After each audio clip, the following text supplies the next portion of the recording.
Rakyat gak berjasa. Kasih tahu itu, saudara. Tunggu dulu. Ini rakyat semua beli baju tuh kena pajak, betul? Beli peci kena pajak, betul? Beli celana kena pajak, betul? Beli kain kena pajak, betul? Makan di restoran kena pajak, betul? Beli bensin ada pajaknya, betul? Bayar listrik kena pajak, betul? Kita isi pulsa juga ada pajaknya, betul? Kalau begitu kita rakyat bayar pajak tidak? Bayar pajak tidak? Berarti itu pajak buat apa? Buat negara, bukan? Buat negara. Kalau gitu kita rakyat berjasa tidak kepada negara? Enak yang ngomong rakyat nggak usah protes. Apa jasa kalian? Pala lu mau menyan. Gue pengen tarik aja kumisnya tuh. Duh gregetan gue. Jangan sebut nama, tapi bener yang sebut. Banyak pejabat-pejabat kita sekarang ini kalau menjawab pertanyaan protes rakyat udah nggak punya etika ya kawan.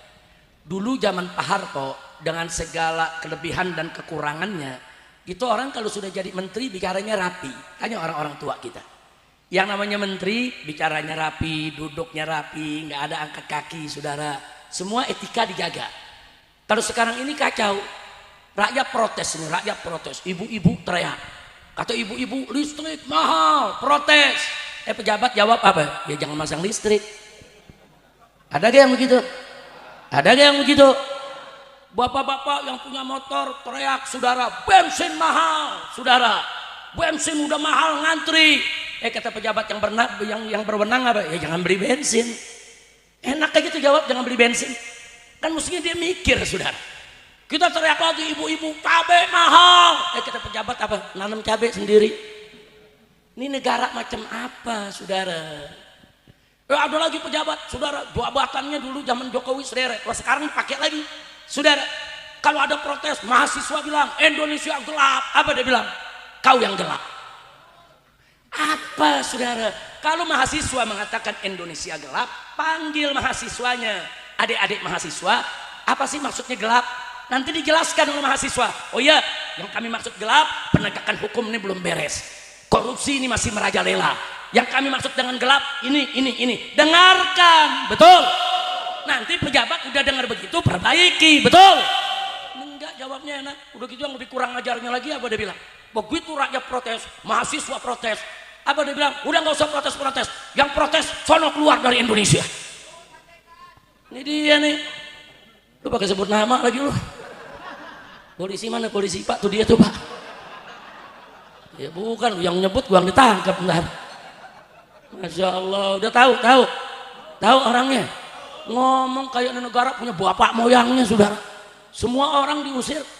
Purnawirawan jenderal rame-rame, saudara, datang ke DPR menyerahkan surat minta dengan hormat supaya wakil presiden dimakzulkan, saudara. Apa kata ini pejabat? Itu jenderal kampungan. Kalau nggak suka keluar aja dari Indonesia. Ini negara kayak punya dia, kurang ajar tidak? Ada lagi lebih kurang ajar. Ini yang satu nih, ini dia. Lu jangan sebut namanya, itu dia tuh. Emang dia tuh.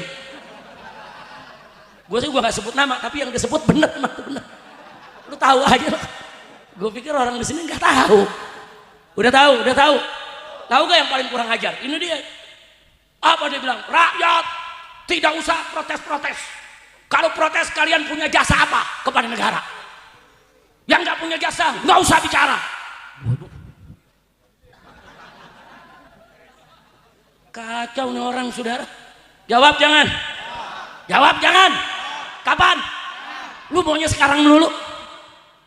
Saudara, siapa bilang nih rakyat gak berjasa? Kasih tahu itu, saudara. Tunggu dulu. Ini rakyat semua beli baju tuh kena pajak, betul? Beli peci kena pajak, betul? Beli celana kena pajak, betul? Beli kain kena pajak, betul? Makan di restoran kena pajak, betul? Beli bensin ada pajaknya, betul? Bayar listrik kena pajak, betul? Kita isi pulsa juga ada pajaknya, betul? Kalau begitu kita rakyat bayar pajak tidak? Bayar pajak tidak? Berarti itu pajak buat apa? Buat negara, bukan? Buat negara. Kalau gitu kita rakyat berjasa tidak kepada negara? Enak yang ngomong rakyat nggak usah protes. Apa jasa kalian? Pala lu mau menyan. Gue pengen tarik aja kumisnya tuh. Duh gregetan gue. Jangan sebut nama, tapi bener yang sebut tadi. Kira-kira jelas gak? Saya tanya kurang ajar gitu. Jangan ngomong rakyat nggak berjasa. Ente punya 16 perusahaan, udah bayar pajak apa belum? Kan dia punya 16 perusahaan, saudara. Ada perusahaan tambang, ada perusahaan nikel, saudara. Sudah bayar pajak belum lu kumis? Ngomong rakyat nggak berjasa. Jangan-jangan 16 perusahaan dia belum bayar pajak, betul? Kenapa? Karena nama dia terpampang, saudara. Terpampang di Panama Papers, saudara. Terpampang, itu nama-nama yang terpampang di Panama Papers adalah orang-orang yang melarikan diri dari pajak. Dia nggak bayar pajak, bilang rakyat nggak bayar pajak, gua kepret juga lu. Tapi udah tunggu dulu, setan lagi ribut. Makanya kita jangan kepret dulu, tonton dulu. Setuju? Setuju? Setan berantem, tonton. Setuju? Setan yang satu tumbang, yang satu kecapean, betul? Kalau udah kecapean kita apain?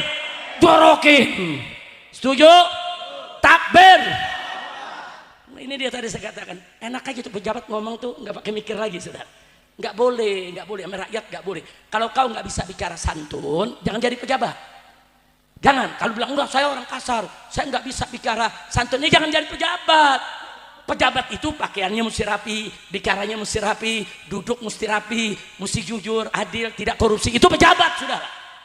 Tapi kalau pejabat ngomongnya sembarangan, ikut korupsi, itu namanya bukan pejabat, penjahat. Betul? Nah, maka itu saya mau tanya nih, kalau besoknya semua orang Lampung saya undang untuk perang lawan koruptor, siap tidak? Kalau dari Jakarta saya serukan, ayo ubar koruptor, gantung di jalan, setuju tidak? Siap revolusi rakyat? Siap revolusi rakyat? Takbir! Takbir! Takbir! Sallu ala Nabi. Negara lagi tenang-tenang, sudah lagi tenang negara. Tahu-tahu menteri nyolong pulau, iya. Aceh lagi tenang, lagi damai, enak ya. 4 pulaunya diambil, ya dia ngamuk orang Aceh. Kenapa bikin ribut? Pejabat jangan bikin ribut. Itu 4 pulau dari zaman sejarah ratusan tahun yang lalu itu memang punya Aceh. Biar aja Aceh yang mengelola, Aceh yang ngurus. Pakai diambil, mau dikasih mantu si dia tuh.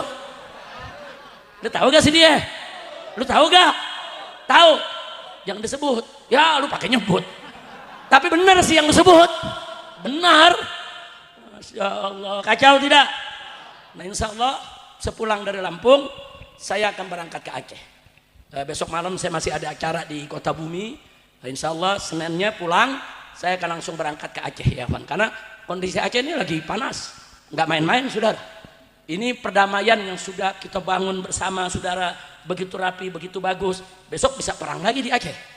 Hati-hati, Aceh itu adalah suatu bangsa yang selama 350 tahun penjajahan Belanda, Aceh nggak pernah takluk saudara. Yang lain takluk kepada Belanda, Aceh tidak pernah takluk saudara. Nah jangan sampai nanti Aceh meradang lagi, perang lagi, minta merdeka lagi, nanti Indonesia yang rugi saudara. Maka itu yang namanya pejabat, jangan bikin gaduh. Kok pejabat bikin gaduh? Ada urusan apa? Nggak ada angin, nggak ada ujang, 4 pulau lah diambil. Begitu diselidikin, ternyata tuh pulau banyak minyaknya, gasnya. Oh, lu mau nyolong kalau begitu? Ya kalau Aceh yang pegang dia nggak bisa nyolong, dikasih mantunya si dia tuh. Nah, kalau mantu si dia kan ya sama-sama maling. Nah, jadi gampang nyolongnya. Gawat tidak? Gawat tidak? Udah saya jangan terusin dah, ini ceramah udah gigi 3 nih. Nah, kalau diterusin bisa gigi 7 pulang tangkap lagi. Ini masyarakat begitu Habib ditangkap, alhamdulillah untung bukan aneh yang ditangkap. Tapi saya terima kasih kepada semua masyarakat. Walaupun saya dulu 3,5 tahun ada di Mekah, kemudian pulang di penjara, saya punya pengawal 6 santri saya dibunuh saudara. Tapi umat di mana-mana, habaib, kiai, pondok-pondok pesantren nggak berhenti mengirimkan doa. Tanpa doa umat, tanpa doa para kiai, tanpa doa santri, saudara mungkin dari kemarin saya sudah binasa. Nah tapi karena ada doa, doa itu silahul mukmin. Saudara, dengan doanya habaib, doa kiai, doa ustadz, doa pondok pesantren, di majelis taklim, di mana-mana saya dengar itu doa ya, saya yang mulai jenuh hilang jenuhnya, yang mulai lemah hilang lemahnya, yang mulai khawatir hilang khawatirnya saudara, yang mulai capek hilang capeknya. Kenapa? Berkat doa para habaib dan para ulama. Dan saya tidak akan pernah berhenti saudara untuk berjuang. Saya sudah amanatkan kepada mantu-mantu saya. Alhamdulillah Allah kasih saya punya menantu saudara. Ada Habib Alwi, ada Habib Muhammad Al-Attas, ada Habib Muhammad Hadi, ada Habib Hanif yang suka sering juga ke Lampung ya kawan. Habib Hanif Al-Attas, semuanya Allah kasih orang-orang berpendidikan agama, semuanya ulama, ulama muda, dan semuanya membantu saya dalam berdakwah. Alhamdulillah. Jadi nggak usah khawatir, saya tetap saudara berjanji kepada umat, kami tidak akan pernah mau berpisah dengan umat. Kita akan berjuang bersama umat, hidup mati bersama umat. Jangan coba-coba, ada siapapun, pejabat tinggi manapun, apapun pangkatnya, jangan coba-coba mereka menindas rakyat, menyusahkan rakyat, menghancurkan rakyat. Kalau itu terjadi, saya akan ajak umat bangkit semua, angkat senjata, revolusi rakyat, saudara. Takbir, angkat tangan semua, kepala di tangan, takbir, takbir.